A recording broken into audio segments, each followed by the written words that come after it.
태어나서 여태까지 계속 30평대 아파트 사는 사람에게 30평대 아파트는 전혀 기쁜 게 아니고 그냥 당연한 일이지.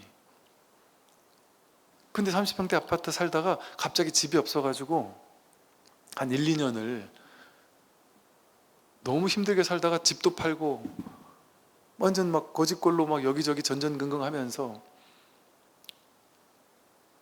막 아주 싼데 막 월세도 다녀보다가 그것도 날려가지고 그거 살 돈도 없어가지고 노숙자 한 몇 달 해보다가 그러다가 다시 정신 차리고 일어나가지고 다시 그 집을 딱 샀다 생각해 보세요.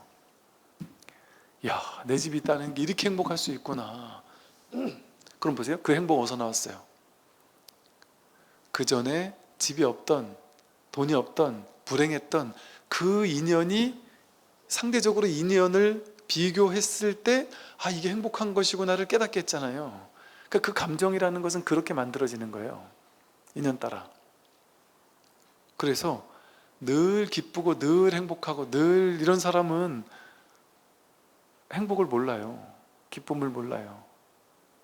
행복한 만족감을 몰라요. 그냥 당연하다고 생각해요.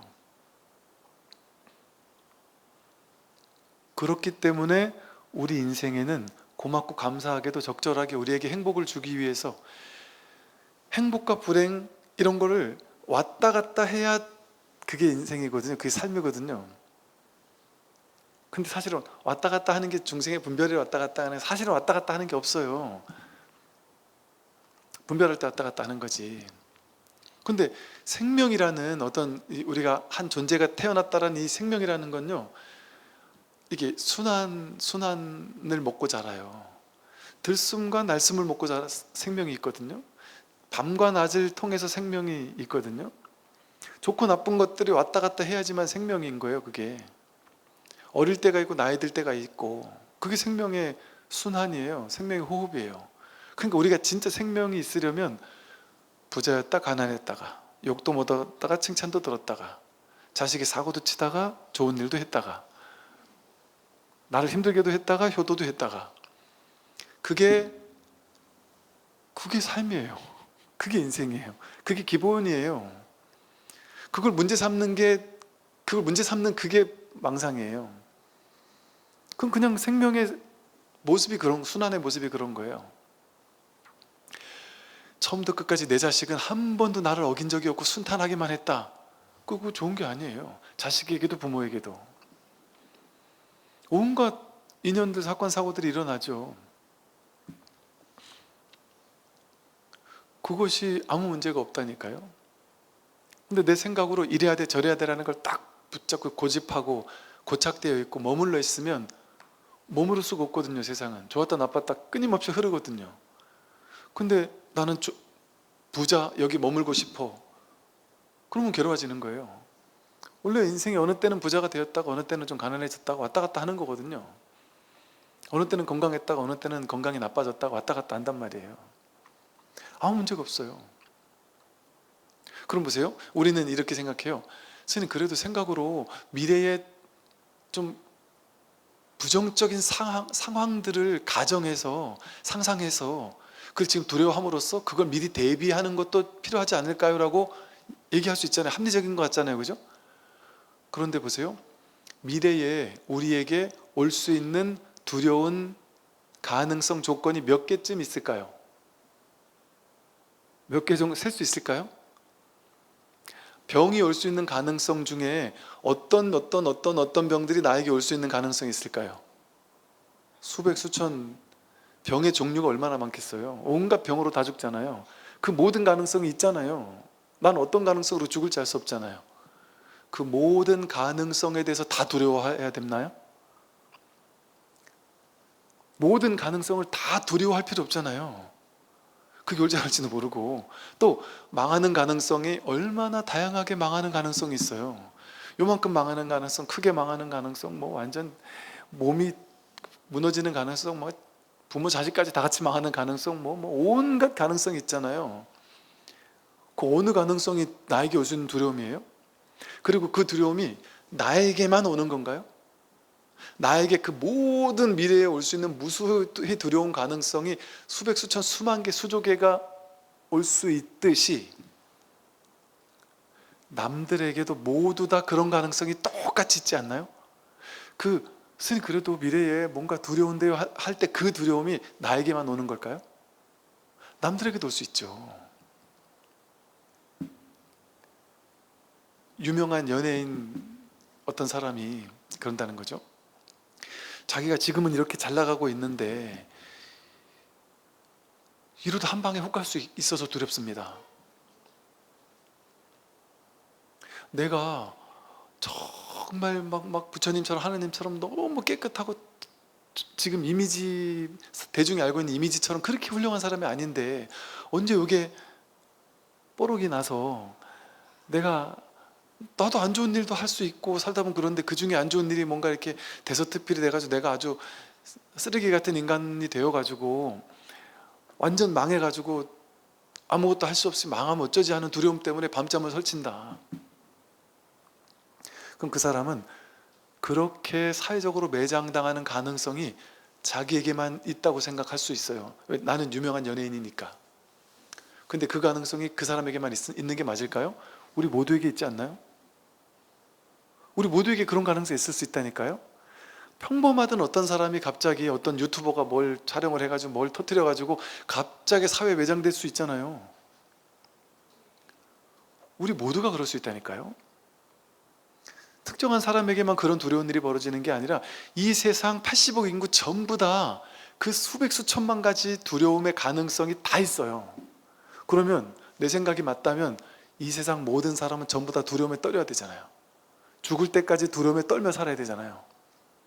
그게 합리적일까요? 그게 좀 뭐랄까 이렇게 경제적이지도 않고 합리적이지도 않고 효율적이지도 않고 인생을 제대로 사는데 도움이 별로 안 돼요. 그리고 결정적으로 그 일이 진짜 일어날지 안 일어날지도 모르고, 어떤 분이 늙어서 돈이 없으면 가난하니까 나는 절대 돈을 쓰지 않을 거야 하고 구두쇠처럼 짜장면 하나 못 사 먹으면서 통장에 10억이 들어있는데 100억이 들어있는데 그걸 절대 꺼내 쓰지 않으면서 죽을 때까지 막 가난하게 살았어요. 구두쇠처럼 맛있는 거 절대 안 먹으면서. 나중에 늙어가지고 돈 없으면 서러울까 봐 그러고 살다가 결국 못 빼먹고 죽으면 어떡할 거예요? 그럴 수 있잖아요. 그 두려움 때문에 삶을 통째로 있는 것도 누리지 못하고 사는 거 아니에요? 우리가 그러고 있죠. 지금 건강하잖아요. 근데 나중에 아프면 어떻게 라는 두려움 때문에 이 건강함을 누리질 못해요.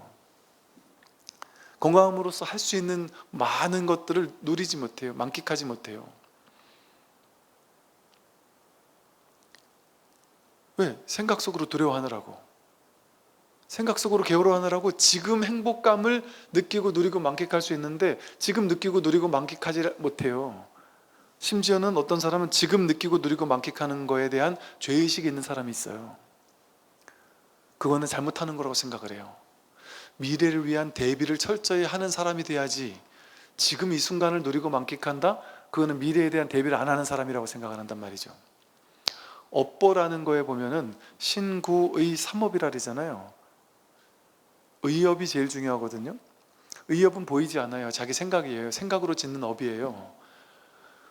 의업을 마음으로 어떤 업을 짓느냐에 따라서 내가 지은 업이 미래에 펼쳐지는 현실을 결정짓잖아요. 즉, 이 의업의 특징이 어떤 특징이냐면 지금 누릴 수 있는 걸 충분히 누리고 만끽할 때 행복한 걸 충분히 행복한 마음을 의업으로 많이 느낄 때 있잖아요. 많이 행복감을 느낄 때 인광보가 어떻게 벌어지겠어요? 그 업을 지은 의업의 결과 미래에 이 사람은 지금 느끼는 걸 점점 더 많이 느낄 수밖에 없게 업보가 펼쳐지는 거예요. 지금 행복감을 많이 느끼는 사람은 미래에도 그 행복감을 계속 느낄 수밖에 없는 인연이 펼쳐져요. 그러려면 그 행복감의 조건이 그대로 가야 되는 거예요. 지금 미래를 병 걸리면 어쩌지 하고 두려워하는 상태에 놓여 있으면 그 두려워하는 상태가 계속되게 만들어요. 그럼 어떻게 그 두려운 상태가 계속되죠? 아파야지 그게 현실이 되잖아요. 그러니까 여러분 마음먹은 대로 이루어진다 그러잖아요. 마음먹은 대로 이루어지는 거예요. 아프면 어쩌지라는 두려움을 가지면 두려운 현실이 펼쳐지는 거예요. 내 마음에서 지금이라는 유일하게 살아있는 이 현실에 두려움을 연습했기 때문에, 두려운 업장을 쌓아뒀기 때문에 바로 업보를 가져오는 거예요. 두려움의 업보. 몸이 아파서 두려울 수밖에 없는 그 두려움이 현실이 되도록, 그러려면 필히 아파야 되거든요. 근데 지금 난 미래에 아프면 그때 가서 아파하면 되지 뭐, 그때가 병원 가면 되지 뭐, 난 지금 건강하잖아. 그러니까 하고 싶은 것도 하고, 몸으로 할 수 있는 즐겁고 재밌는 걸 누리고 느끼고 만끽하고, 마음으로 지금 찬란한 이 햇살을 만끽하고 꽃들을 보면서 감동을 하고, 지금 내가 내 아이 눈동자를 바라보면서 행복해하고, 지금 기뻐할 수 있는 걸 충분히 기뻐할 때 미래에 지금 내가 느끼는 그것이 그대로 느껴지는 미래가 펼쳐지는 게, 그게 업보의 법칙이에요. 그게 유유상종의 법칙이에요. 그러니 보세요. 지금 가난하면 어쩌지 하고 두려운 상태에 놓여 있으면 두려운 상태가 유지되게 업보를 가져온다니까요. 그러니까 지금 뭐 해야 되는 거예요? 비교 분별해가지고 나보다 잘 나가는 사람을 생각하면서 두려워하고 근심 걱정하고 잘못되면 어쩌나 두려워하는 시간이 내 미래를 망치고 있는 시간이라니까요. 그러니까 뭐가 지혜로운 삶이에요? 지금 나에게 주어진 것에 대해서 남들과 비교하지 않고 충분히 고맙고 감사해하고 느끼고 행복할 수 있죠. 밥을 못 먹는 누군가가 봤을 때 밥을 잘 먹을 수 있다는 건 너무나 행복한 일이에요. 그럴 때 밥을 행복하게 먹어야 되는 거예요. 근데 우리는 밥을 욕심으로 먹어요. 생각으로 먹어요. 탐진치 삼독으로 밥을 먹어요. 음식을 먹어요. 왜? 밥 먹을 때 자기 자신을 가만히 들여다보면 정말 맛있는 음식이 있을 때요, 온전히 깨어서 먹지 않아요. 충분히 그 음식을 느끼고 누리고 만끽하면서 먹지 않아요. 이 음식에 손이 가고 나서 이 음식이 여기 들어와서 다 씹지도 않았는데 바로 다른 음식을 국에 넣고, 이 음식이 씹지도 않았는데 또 다른 음식을 국에 넣고, 입이 빌만 하면 또 다른 음식 계속 갖다가 이렇게 국에 넣다 보면 밥을 다 이미 먹었고, 밥 먹고 나면 속이 덥수룩하단 말이에요. 그럼 이게 무슨 맛인지 저게 무슨 맛인지도 모르고, 또 저도 그렇더라고요. 생각 속에서 이렇게 먹으면 어떤 막 따뜻해야 맛있는 음식 있잖아요. 이게 식으면 맛없는 음식 있잖아요. 그러면 이게 따뜻해야 맛있으니까 따뜻할 때 빨리 먹어야 되라는 생각을 안고 먹으니까 이걸 대충 막 따뜻할 때 빨리 먹어야 될 것 같은 거예요. 그러니까 먹지를 못하더라고요. 병이 나요. 몸이 망가져요. 욕심으로 먹으니까, 생각으로 먹으니까. 그 생각으로 먹는 거잖아요. 따뜻해야 맛있다라는 생각이잖아요. 그 생각을 내려놓고 지금 이 순간 지금 먹는 것을 온전히 먹는 것을 경험하는 상태로서 먹으면 된단 말이에요. 이거 먹고 입이 씹기도 전에 다른 거 먹는 것보다 요거 하나를 먹을 때 충분히 만끽하고 충분히 느끼고, 그리고 또 충분히 느끼면서 먹으려면 요만큼 배고픈데 막 계속 배고플 새도 없이 자꾸 때려 넣으면 안 돼요. 그러면 맛이 없거든요, 음식이 먹는 게. 근데 음식을 어느 정도 이렇게 비우는 시간을 이렇게 한동안 두는 거예요, 공백기를. 그래서 중간에 간식거리 자꾸 이렇게 때려 넣으면 그런 걸 못 느끼거든요. 이게 출출한 시간을 오랫동안 보내야 돼요. 위가 좀 쉴 수 있는 시간을. 쉴 수 있는 시간을 보내면 배가 이제 어느 정도 고프단 말이에요. 배가 고플 때 욕심을 따라가지 않고 그냥 온전히 배고픔 상태에서 음식을 하나하나 먹는 상태를 충분히 느끼고 누리고 만끽할 수 있죠. 그게 복을 짓고 있는 거예요. 업을 짓고 있는 거예요. 복업의 상태. 그 순간 어떤 상태가 되냐면 이 음식을 막 감동하면서, 어떻게 흰쌀밥이 이렇게 맛있을 수가 있나, 야, 이 파김치가 어떻게 이렇게 맛있을 수가 있나, 이 김치가 어떻게 이렇게 맛있을 수가 있나 하면서 막 감동하면서 이걸 충분히 씹으면서 먹으면요, 이게 느껴지는 거예요. 뭐냐면 침과 음식이 완전히 섞여가지고 완전히 가루가 돼서 완전히 그 맛이 충분히 100% 느껴지면서 넘어갈 때는요, 자기 몸에서 알아요. 이게 전혀 걸리는 게 없어요. 뭐 소환되는 게 일체 없어요. 그 순간에 온전히 깨어있게 돼요. 그럼 그 음식을 충분히 느끼고 누리고 만끽하는 거거든요. 그게 업짓는 거예요. 그럼 어떤 업의 과보를 받을까요? 미래에 그 맛있는, 지금 먹었던 이 감동적으로 음식을 맛있게 먹을 수 있는 그 일이 계속 펼쳐질 수밖에 없는 미래가 온단 말이에요. 그 여러분, 음식 맛있게 막 감동하면서 맛있게 먹는 사람 보면 야, 참 복스럽게 먹는다 그러잖아요. 그 복이 있는 거거든요. 정말 감동하면서 맛있게 먹을 수 있는 게 그게 복이거든요. 그럼 그 복이 계속 펼쳐질 수밖에 없는 업보가 펼쳐져요. 그런데 급해가지고 막 허겁지겁 막 그냥 막 먹고 막 끝내버리고 막 빨리 먹어, 이런 업을 지으면 빨리빨리 먹어 제껴야 되는, 급해가지고 느끼고 누리고 만끽하지 못하는 업이란 말이에요. 그럼 미래에 음식을 충분히 먹을 수 있는 업이 안 돼요. 그럼 뭐 일이 바빠가지고 대충 때우게 되고, 아니면 뭐 먹을 게 없어가지고 대충 때우게 되고, 좀만 먹을 게 있어도 허겁지겁 먹게 되고, 허겁지겁 먹으려면 허겁지겁 먹는 업이 형성이 돼야 되거든요, 조건이. 그럼 그 사람은 먹을 게 있을 때 뭐 별로 가진 것도 없고, 먹을 것도 없을 때 먹을 게 있으면 허겁지겁 먹을 거 아니에요. 그런 조건이 만들어질 수 있단 말이에요. 그러니까 이 모든 인연이 이와 같단 말이죠. 지금 내가 어떻게 말하고 어떻게 생각하고 어떻게 행동하느냐에 따라서, 지금이라는 이 순간을 충분히 100%로 풀로 사느냐에 따라서, 이 마음을, 지금 내가 쓰고 있는 이 마음을 온전히 경험하며 사느냐에 따라서, 그래서 지금 주어진 현실을 충분히 느낀다는 건 뭐예요? 생각으로 느끼는 게 아니에요. 머리로 느낄 수가 없어요. 가슴으로 사는 거예요. 머리로 사는 삶의 양식이 가슴으로 사는 삶으로 바뀌는 거죠. 충분히 경험하는 거예요.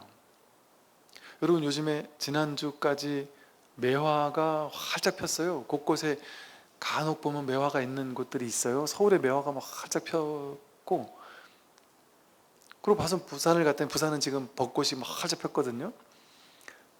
상주는 이번 주말 돼야 벚꽃이 필 것 같아요. 서울은 벚꽃이 막 조금씩 피고 있죠.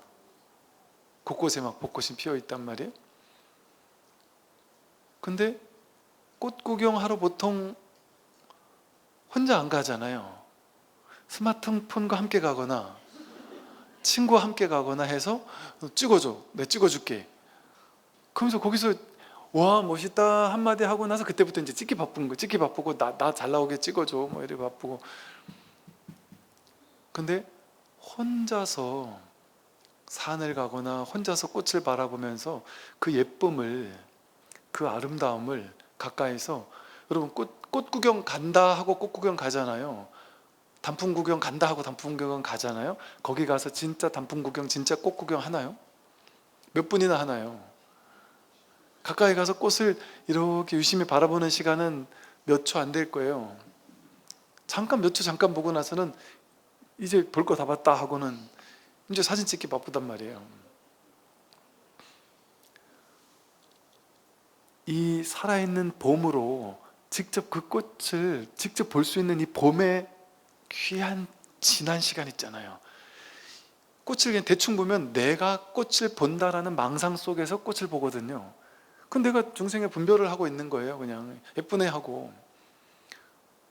그러면 곧장 두 번째 자리 떨어진 생각이 따라와요. 예쁘네로 보니까. 그 중생이 보는 거죠. 분별로 보는 거죠. 그러니까 이 예쁜 꽃이 일주일밖에 안 피고 2주밖에 안 피니까 아쉽다. 실용적인 관점, 뭐 이런 관점으로 자꾸 본단 말이에요. 그러니까 아쉬우니까 사진으로 찍어놔야지. 직접적으로 볼 수 있는 유일한 기회를 마주하고도 직접적으로 안 보고 사진을 찍어가지고 사진 모니터를 보고 있다니까요. 잘 나왔나 하고.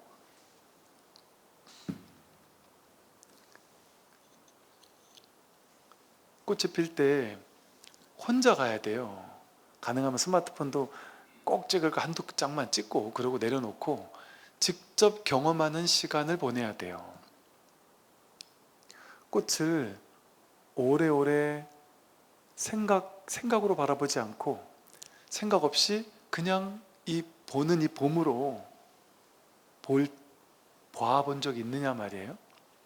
그럴 때 그 순간이 명상의 시간이고 거기가 선방이에요. 생각 없이 바라볼 때 꽃을 바라보는, 내가 꽃을 바라보거든요. 처음에는 나라는 존재가 저 꽃이라는 예쁜 것을 본단 말이에요. 근데 생각을 내려놓고 그냥 무심하게 볼 때 이 봄이 있구나.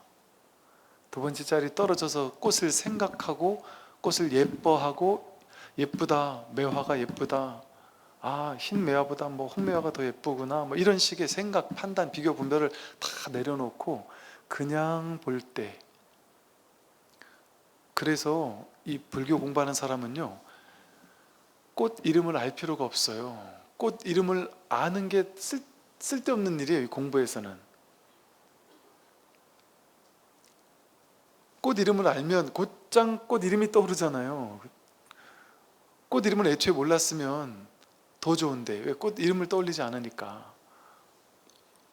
그래서 이 자연에 만발하게 피어나는 수없이 많은 꽃들을 이름을 알 필요가 없어요. 진짜로 그 꽃을 보려면 이름을 알지 않는 게 훨씬 좋거든요.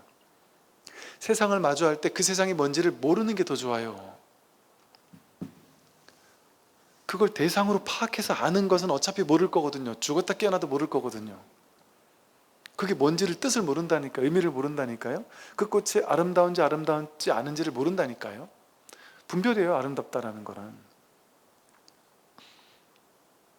그런데 그런 좋다 나쁘다 옳다 그르다, 이름이 뭐다, 뭐 무슨 효과가 있다, 뭐 이 꽃에는 무슨 효능이 있다, 뭐 어쩌고 하는 그런 걸 다 빼고 그냥 볼 때, 그때는 아름다운 꽃을 볼 때나 이것을 볼 때나 여러분 설거지라는 그릇을 볼 때나 이 감촉을 느낄 때나 모든 순간이 똑같은 이 봄이 드러나고 있거든요.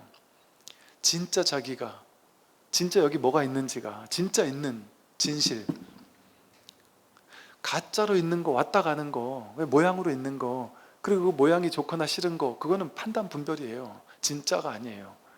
임시로 생겨난 걸 가지고 이건 좋다라고 이름 붙이고 저건 나쁘다라고 이름 붙인 것 뿐이에요. 그 이름에는 진실이 없어요. 이런 얘기를 하려고 아까 제가 사람이 다리 2개인 게 좋은 거냐, 아니면 개처럼 다리가 4개 있는 게 더 좋은 거냐, 이런 말을 한 거예요. 뜬금없는 비유 같았겠지만 모른다는 거죠.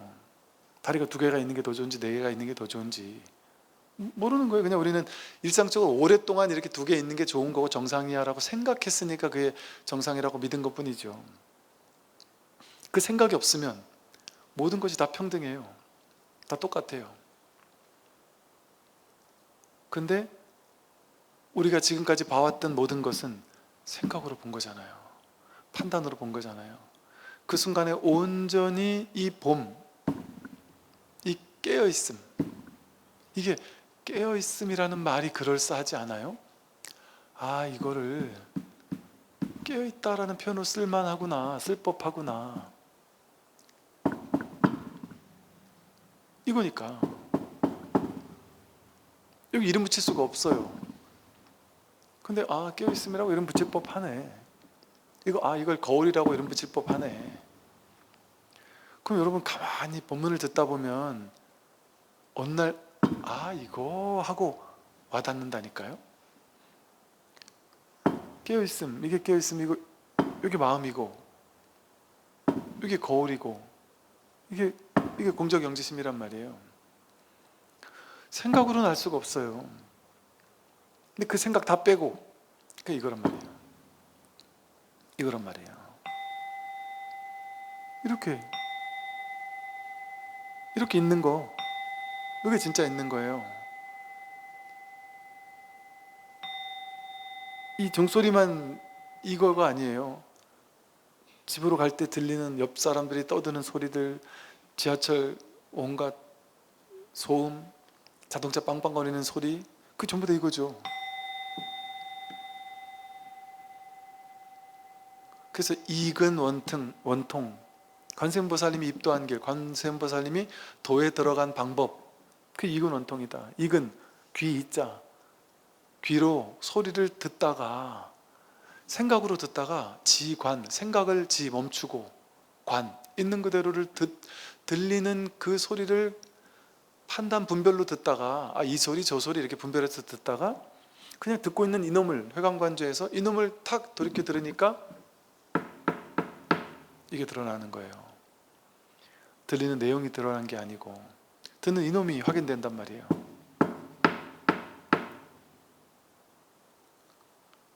이처럼 모든 순간에, 우리가 깨어있는 모든 순간에, 눈으로 보는 모든 순간이 입도할 수 있는 순간이에요. 깨달을 수 있는 순간이에요. 선방이고 그게 공부의 순간이에요. 무엇을 보든, 무슨 노을을 보고 꽃을 보고 이래야만 명상이 아니에요. 모든 소리를 듣는 모든 순간이 이 공부의 순간이에요. 이 뭐랄까, 이렇게도 표현할 수 있을 거예요. 이제 좀 쉽게 설명을 일상에서 해본다면, 옛날에는 어디 절에 가서 수행을 해야 되는 줄 알았고, 뭐 자리를 깔고 연부를 하고 독경하고 뭐 특정한 걸 해야만 수행인 줄 알았는데, 하루 종일 일 있을 땐 일하고, 사람들과 대화 날 때 대화하고, 업무할 때 업무하는 거예요. 근데 그거 안 할 때는 어때요? 안 할 때 옛날에는 심심하잖아요. 뭐 아무것도 할 게 없을 때 심심하죠. 뭐 줄 서서 기다리고 있을 때라든지 우리 심심하잖아요. 요즘에 심심한 때 자꾸 이렇게 스마트폰을 보니까 이럴 수 있는 시간이 없어지는데, 여러분, 틱냐탄 스님이 그 플럼 빌리지에서 무작위로 아무나 그냥 종을 한 번씩 치는 거죠. 일과 중에 종을 한 번씩 치면 그 순간 모든 사람이 설거지하다가 청소하다가 빨래하다가 뭐하다 말고 전부 다 잠시 멈추는 거예요. 그래서 지금 여기에 충분히 있어 보는 거예요. 아무 생각도 하지 않고 지금 이렇게 있는 걸 그냥 이렇게 살아있음을 느껴보는 거예요. 그 플럼블리지의 종소리를 현대인들에게는, 우리들에게는 스마트폰을 여는 시간, 스마트폰을 딱 켜면은 이렇게 해가지고 화면을 띄워야 되잖아요. 전원 버튼을 눌러서 화면을 딱 이렇게 열거나 아니면 이렇게 눌러서 뜨게 해야 되잖아요. 그때 탁 스마트폰을 처음으로 딱 붙잡고 보기 전에 잠시 멈춰서 잠시 팔을 내리고는 잠시 그냥 있어 보세요. 모든 순간이 상관없어요. 지하철에서도 좋고, 친구들하고 대화하다가도 좋고, 길을 걷다가도 좋고, 잠시 앉아 있을 때도 좋고, 소파에 앉아서 쉬고 있을 때도 좋고, 아무것도 하지 않고 있을 땐 우리는 습관적으로 스마트폰을 켜고 싶은데, 스마트폰을 켜고 싶은 때가 하루에 얼마나 많겠어요. 그 가운데 단 몇 번이라도 좋단 말이에요. 몇 번이라도 좋으니 스마트폰을 켜려고 할 때 플럼 빌리지의 종소리, 스마트폰 잠시 내려놓고 1분도 좋아요. 1분도 긴 거죠. 1분도 못할걸요 아마. 스마트폰 하고 싶어 죽겠어가지고 1분도 못한다니까요 보통. 그리고 왜 못하냐 하면 1분이 너무 길게 느껴진 이유가 뭐냐면 아무것도 안 하는 것 같아서, 어떻게 하는지 방법을 알 수 없는 것 같아서. 스님, 도대체 아무것도 안 하는 건 어떻게 하는 거예요? 생각을 굴리지 않고 그냥 여기 있는 거 어떻게 하는 거예요? 어떻게 하는 거예요? 생각을 따라가지 않고 내가 지금 뭘 하든 좋으니까 그거 하던 것을 잠시 멈춰서 그냥 있어 보는 거예요. 지금 뭔가 운동을 하다가 막 숨이 헐떡헐떡거려요? 그러면 막 숨이 헐떡거리면서 운동을 하잖아요. 운동하면서 뭔 생각을 하든지 이럴 수 있잖아요. 근데 헐떡거림을 잠시 멈춰서 그 헐떡거림을 완전히 헐떡거려 보는 거예요.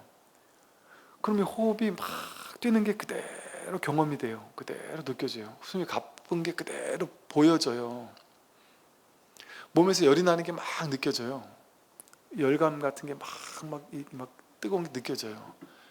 그 순간 온전히 거기 있는 거예요. 생각, 해석, 판단하지 않고 내가 지금 숨이 헐떡거리는구나, 뭐 몸이 열이 나는구나, 뭐 이런 생각을 하지 않고 그냥 그 뭔지 모르는, 이름 붙이기 이전에 그 그 낯선, 왜 이름 붙이지 않은, 이름 붙이가지고 우리는 그동안 알아왔기 때문에 헐떡거릴 때 헐떡거림 이렇게 이름을 붙여놨기 때문에 옛날에 헐떡거린 거 많이 해봤잖아요 우리는.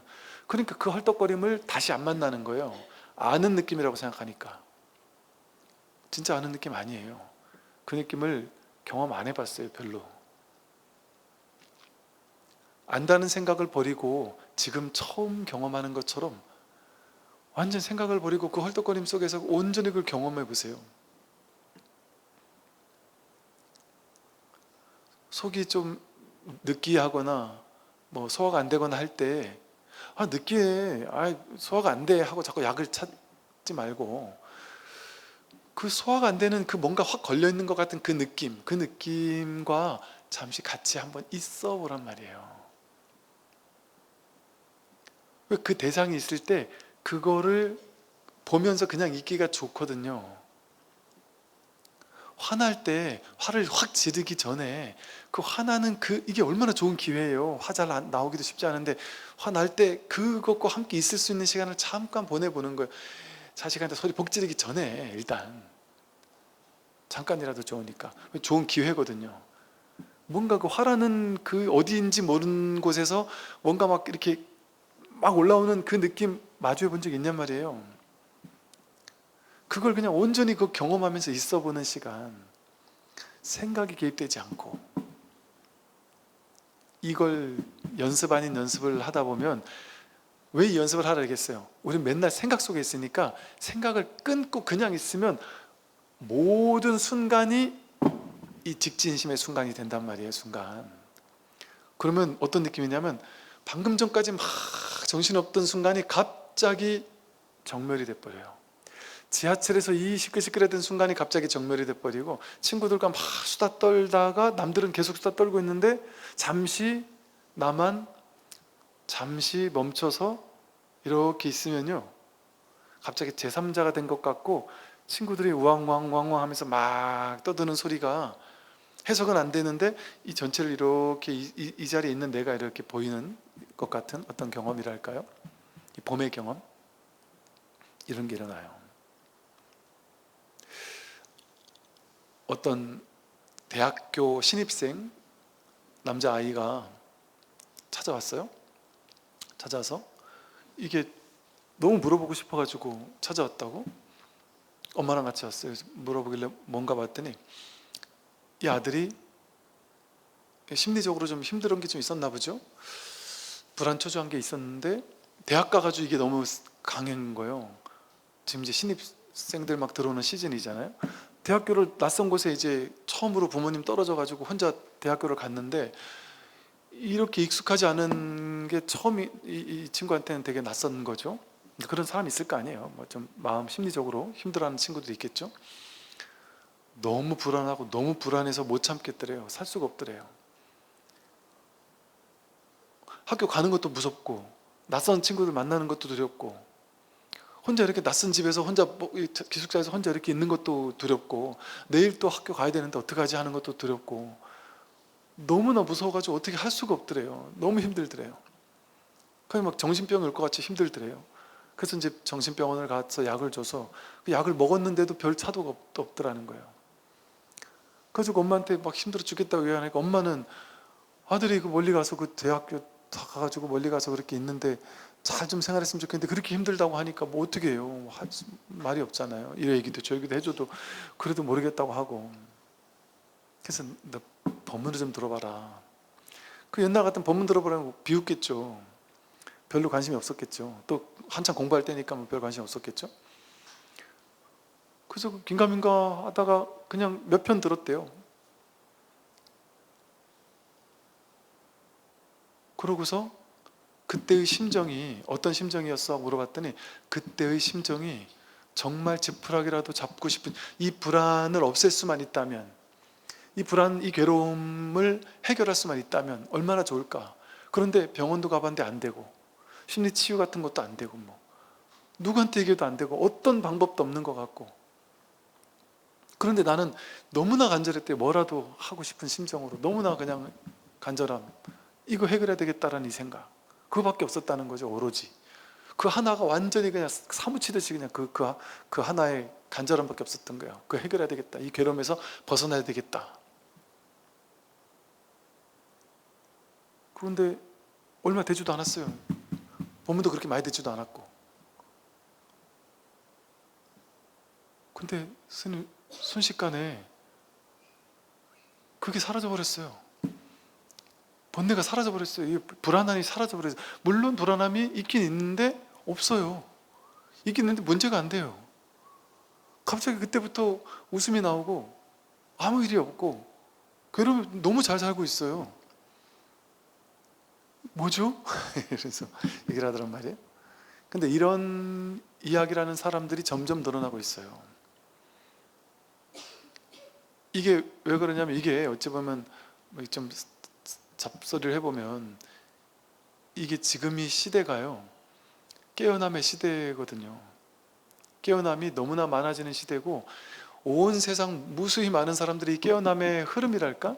이 분위기랄까? 이 법의 자리에 이 확인한 사람들이 점점 많아지는 시대다 보니까, 여러분 그런 얘기 있죠. 옛날에 큰 스님들이나 스님들이 이런 얘기 하잖아요. 집에서 기도할 때보다 사람들 많이 모여가지고 함께 기도 정진하면 기도가 더 잘 돼, 이런 얘기 하잖아요. 그리고 막 100명, 200명이 모여가지고 관세음보살 하면 막 기도 힘이 더 센 것 같잖아요. 왠지 느낌에 다 같이 막 기도하면 더 기도 힘이 있는 것 같고. 근데 그런 얘기를 왜 했느냐 하면, 그런 어떤 기도하는 사람들의 뭐랄까 기운이랄까 흐름이랄까 에너지랄까 그런 게 없다고 말을 못해요. 이 깨달음이 한번 공명하기 시작하면, 부처님이 한 분이 깨달았는데 그 순간 온 우주 삼천대천세계가 일시에 깨달았다는 말이 있잖아요. 진실이거든요. 이걸 확인한 사람들이 이 세상에 점점 너무나도 갑작스럽게 늘어나고 있잖아요. 이럴 때가 기회예요. 기도하는 사람 많을 때 거기 옆에 가서 그냥 낑걸 껴가지고 그냥 같이 간센보살 한 거밖에 없는데, 갑자기 막 뭐 희한한 체험도 하고 막 가벼워지고 이런 사람들이 있거든요. 기도시켜보면 옛날에. 이 흐름을 타기만 해도 이 흐름에 무임승차할 수 있단 말이에요. 쉽게 말 무임승차까지는 아니지만서도 이 공부의 흐름이라는 이 시대에 내가 덕을 볼 수 있단 말이에요. 이 공부가 귀해지는 이 시대에 덕을 볼 수 있다니까. 지금이라는 시대가 귀한 이유가 거기 있어요. 소수만 공부할 때와 지금의 시대는 다르다니까요. 그래서 유례없이 인류 역사상 처음 있는 시대라니까, 이렇게 집단적으로 깨어나는 시대가. 그거는 내 힘 쓰지 않고도 이 온 우주 법계의 힘을 뭐랄까 덕을 보는 시대예요. 쉽게 말하면. 이렇게 그래서 독각들이 많아진다니까요. 그 홀로 그냥 문득문득 깨닫는 사람도 많아지고, 너무너무 괴로움 속에서 문득문득 해결하려는 그 간절함만 있었는데 깨어나고, 그게 사성제예요. 괴로움에서 벗어나야 되겠다라는 마음이 간절할 뿐인데 방법은 없다. 어떻게 이러지도 저러지도 못하겠다. 그게 화두가 들린 상태예요. 쉽게 말하면. 그게 발버리심이거든요. 그 조건만 있으면 누구나 깨어나는 거예요. 무슨 스님 어떤 법문을 들어야 깨어나는지 이렇게 딱딱 찍어주세요. 뭐 어떤 분은 스님 그때 뭐 어떤 그걸 막 해주는 그거 있으니 그게 어떤 건지 알려주세요. 이렇게 얘기를 하는데, 특정한 법문이 깨어나게 하는 트리거가 되는 게 아니에요. 이 발심의 간절함, 이게 너무나 간절하면 직진심을 하다가 문득 농담하는 데서 깨어날 수도 있고, 별 얘기 아닌 데서 깨어날 수도 있다니까요. 이거 손가락 들고 종칠 때 깨어나는 게 아니에요. 잡담하는 데서 깨어날 수도 있다니까요. 비유 드는 데서 깨어날 수도 있고, 집에 가다가 깨어날 수도 있고. 특정 어떤 것에서 그렇게 깨어난 일이 벌어지는 것이 아니에요. 자기 안에 그 간절함, 사무침, 그게 있으면 돼요. 이 친구는 어때요? 그 불안함 있잖아요. 그 불안함이, 내가 불안함을 겪다가 처음에는, 그럼 내가 있고 불안함이 있어요. 그래서 내가 있고 불안함이 있을 때는 내가 그 불안함과 싸워 이겨야 될 것 같고, 불안함에서 도망쳐야 될 것 같고, 불안함만 오면 막 불안해 죽겠고 막 도망치고 싶고 이렇단 말이에요. 그런데 불안함이 엄습해 오는데 이러지도 저러지도 못하겠어요. 도망치려고 해도 그 이겨낼 수가 없어요. 아무것도 할 수 있는 게 없어요. 근데 본문들은 맨날 받아들이란 얘기를 하고 거기 있으라고 하고, 그 친구가 한번 쑥 내려가는 그 체험이 오는 즈음에 굳이 말로 표현하면 어땠느냐 물어봤더니 그 불안함, 그냥 거기서 내가 뭐 이러지도 저러지도 못하겠어서 그 불안함 속에 그냥 있었던 것 같다. 그리고 불안함에 대해서 생각했던 것 같다. 뭐 이런 식의, 그 생각했던 게 아닐 거야 아마. 그 불안함 그걸 그냥 어떻게 할 수 없어가지고 그냥 거기 하나가 되는, 그 불안함과 어찌 보면 화두와 씨름하듯이 불안함과 씨름하고 있다가, 그게 씨름이, 내가 불안함과 씨름하다가 문득 그걸 보게 되는 체험인 거예요. 불안과 내가 둘이 아닌 체험인 거예요. 그럴 때 불안함을 보고 있던 이 불안하지 않은 이 자기 마음이 드러나는 거예요. 그러니까 어때요? 보세요. 밥 먹는 것도, 숨 쉬는 것도, 망상 부리는 것도, 길을 걷는 것도, 운동하는 것도, 밥하는 것도, 설거지하고 청소하는 것도, 친구들과 대화 나누는 중에도, 지하철 타고 가다가 잠깐 멈추는 순간에도, 불안할 때도, 초조할 때도, 두려울 때도, 우울할 때도, 괴로울 때도, 미래가 두려울 때도, 모든 순간이 공부할 수 있는 최적의 순간인 거예요. 적절한 순간인 거예요. 그 공부하기 최적화된 일상의 순간을 버리고 어디 따로 명상센터를 찾아가야만 수행이냔 말이에요. 이 진짜 살아있는 수행의 순간을 버리고. 근데 명상센터 가면 수행이 잘 안 돼요. 이렇게 앉아가지고 명상의 주제를 하나 줘가지고 숙제를 시키거든요. 인위적이고 조작이 된단 말이에요. 근데 일상에서는, 우리가 일상에서 언제나 갑자기 불안함, 갑자기 초조함, 갑자기 두려움, 갑자기 화가 나고, 갑자기 욕심도 나고, 갑자기 누구한테, 친구한테 욕먹고 기분도 나쁘고, 그 온갖 감정들이 불쑥불쑥 일어나잖아요. 그렇게 살아있는, 깨어있기 좋은 순간이 어디 있어요. 그렇게 욱 하고 올라오는 감정과 하나 될 수 있는 순간을 경험할 수 있는 순간이 어디 있어요. 진짜 좋은 순간이죠. 그래서 생활 수행인이 마음 공부니 하는 거예요. 생활 속에서 하는 게 수행이 되고, 삶이 곧 도량이고, 내가 사는 곳이 여기가 절이다. 공부는 삶 속에서 하는 거지 따로 어디 절에 가서 하는 게 아니다. 절에 가서는 공부는 이렇게 하는 겁니다 하고 생활 속에서 늘 할 수 있는 겁니다를 배우는 곳이 절이에요. 그럼 절에서는 이론 배우는 데고 실전은 생활이죠. 근데 우리는 반대로 생각하죠. 절에서 가서 수행하고 기도하고 집에 가서는 이제 계속 놀아요. 공부 안 한단 말이에요. 절에 가서만 수행하고. 그래서 언제나 순간 멈추면, 여러분 언제나 순간 그 생각 따라가는 걸 멈추고 아주 날것에 갓난아기가 된 것처럼 한 번도 난생 처음 마주하는 것 같은 심정으로 그 느낌과 마주하고, 그 생각과 마주하고, 그 삶과 마주하고, 그 경험과 마주하고, 그 꽃 한 송이와 마주하고, 모든 순간순간의 마음의 움직임과 마주한다면 그것이 그 보는 자기가 드러날 수 있게 해줘요. 그리고 그 생각을 따라가다가 문득 생각을 탁 내려놓고 잠시 있을 때 사실은 그 순간이 이미 불성이 드러난 순간이에요. 사실은 불성이 따로 드러나는 게 아니에요. 불성이 따로 있지 않아요. 분별하지 않을 때가 늘 불성이에요. 지금 분별하지 않아 보세요.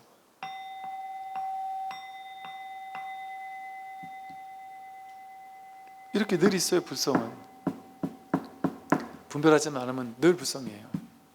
근데 확인이 안 된다? 그럼 그냥 분별하지 않는 시간을 하루 중에 자꾸 한번 보내보세요. 굳이 말로 표현한다면. 그러면 생각 따라하지 않는 시간을 자꾸 보내보는 거잖아요.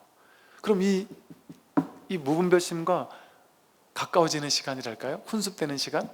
그런 시간을 나도 모르게 보내게 되는 거예요. 이게 공부 아닌 공부예요. 하되 함이 없이 하는 수행이에요. 이게 중도의 길이고, 이게 생활 수행이죠.